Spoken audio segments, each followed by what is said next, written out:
लाहौर में पंजाब यूनिवर्सिटी के इतराफ traffic jam रहना मामूल बन चुका है। कैंपस पुल और मुल्हिका सड़कों पर गाड़ियों की लंबी कतारें शहरियों के लिए मुश्किलात पैदा कर रही हैं और ट्रैफिक मामूल से ज्यादा होता है। ट्रैफिक जैम रहने की वजह से शहरियों को मुश्किलात का सामना करना पड़ता है। आपको बताएं कि लाहौर में जहां पर यूनिवर्सिटी और इतराफ में इस वक्त ट्रैफिक जो है वो जैम रहना मामूल बन चुका है और जिसकी वजह से शहरियों को मुश्किलात का सामना करना पड़ता है। कैंपस पुल और मुल्हिका सड़कों पर गाड़ियों की कतारें शहरियों के लिए मुश्किलात पैदा कर रही हैं। मज़ीद तफसीलात जान लेते हैं। कज़ाफी भट्टी हमारे साथ मौजूद हैं। कज़ाफी बताइएगा, कैंपस पुल और मुल्हिका सड़कों पर गाड़ियों की लंबी कतारें हैं, ट्रैफिक जैम है, शहरी परेशान हैं।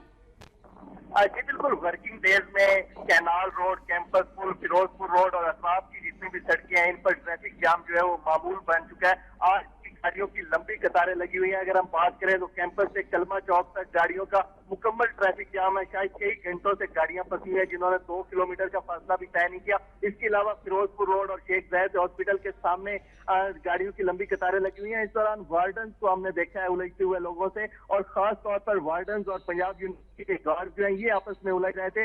वार्डन्स का ये कहना है, सीटीओ भी पंजाब यूनिवर्सिटी में आया, उनका ये कहना है कि पंजाब यूनिवर्सिटी के 13 गेट्स हैं जिसमें से सिर्फ एक गेट जो कि शेख जायद हॉस्पिटल के सामने है, सिर्फ इसी को खोला जाता है, जिसकी वजह से ट्रैफिक का शदीद दबाव होता है इस जानिब। और जैसे ही दफ्तर के औकात होते हैं तो यहाँ पर ट्रैफिक जाम और हमें ट्रैफिक की रवानी को बहाल रखने में कैंपस पुल और मुल्हिका सड़कों पर गाड़ियों की लंबी कतारें हैं, ट्रैफिक जैम है और शहरी परेशान है। शुक्रिया कज़ाफी भट्टी, आपने अपडेट किया।